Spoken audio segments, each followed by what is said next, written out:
So I worked for Mayo Clinic in Rochester, Minnesota for 17 years. The last 9 of my years I spent as a STEMI coordinator for the Rochester Cardiology program. So during that time I worked with surrounding hospitals, small rural facilities, larger facilities, helping them to establish a system to quickly identify, expedite treatment, and transfer STEMI patients. And a year ago, then I started here with the American Heart Association, really doing the same thing, but helping on more of a national platform or a global role for the United States. I think STEMI is probably one of the major issues of our time in emergency medical services.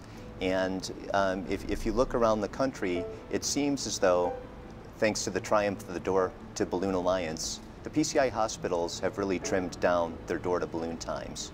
So what's next for the American Heart Association? Is it time to really focus more on the emergency medical systems and making sure that patients are coming to PCI hospitals, or is it the transfer patient? Where do we go from here? So that's a great question. So really you're right. So the hospitals that have PCI capability, they have really trimmed down that ischemic time for patients.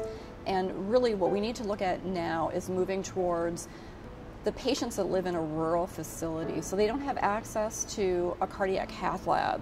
So those patients, their transfer times can be extremely long.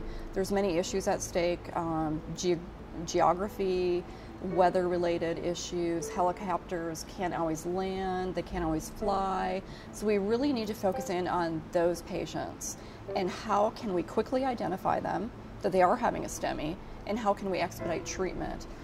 One of those ways that we do that is we focus on our pre-hospital care. So our paramedics, our EMS volunteers, paid personnel. What Mission Lifeline has done is establish a system where we want our paramedics to diagnose a STEMI in the rig or in the patient's home. So that way, if a patient calls 911, they're not waiting till they get to the hospital to be diagnosed with having that heart attack. They call 911, the EMS personnel show up at their house. One of the first things they do, we train them to do, is hook up a 12-lead ECG. That way they can look at the ECG and they can determine if that patient is suffering from what we call a STEMI, or an ST elevation myocardial infarction.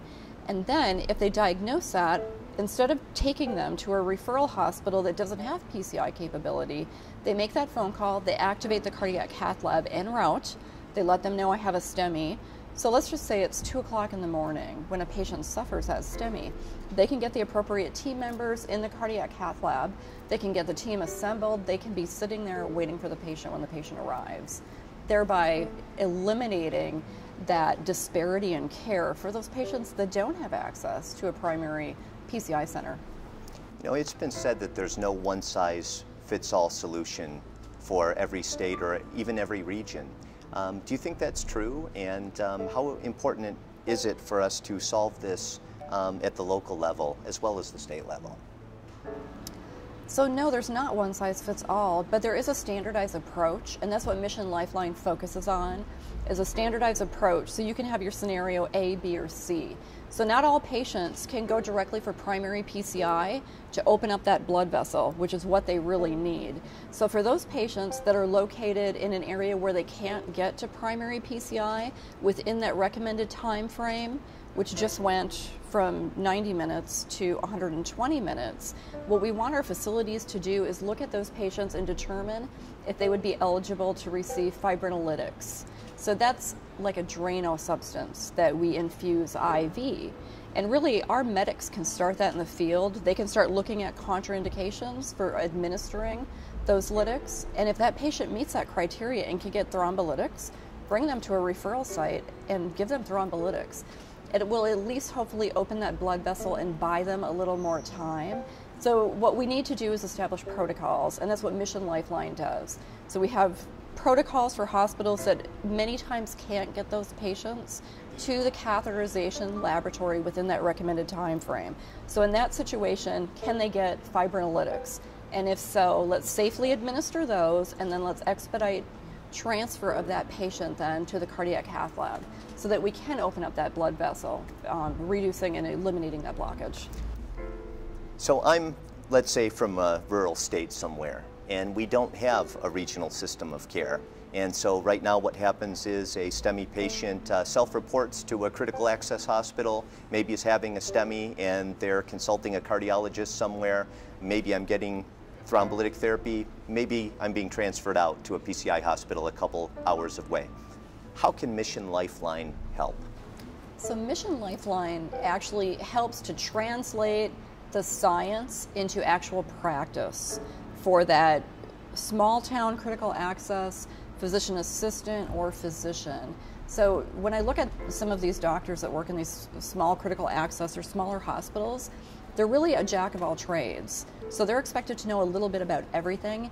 Mission Lifeline really brings, first of all, the teamwork into play, brings the paramedic with the ED physician or the physician assistant, makes that connection, helps them to make that connection with the receiving hospital that performs the primary PCI, and then helps to really provide that feedback loop all the way back.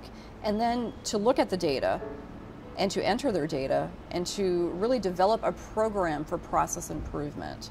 So how do we improve our performance to really make a bigger difference for the patient? So Mission Lifeline really provides that knowledge base, those protocols that most of them are already in existence. If not, we have the protocols. And then also that data registry piece so that they can further perform quality improvement and improve their processes.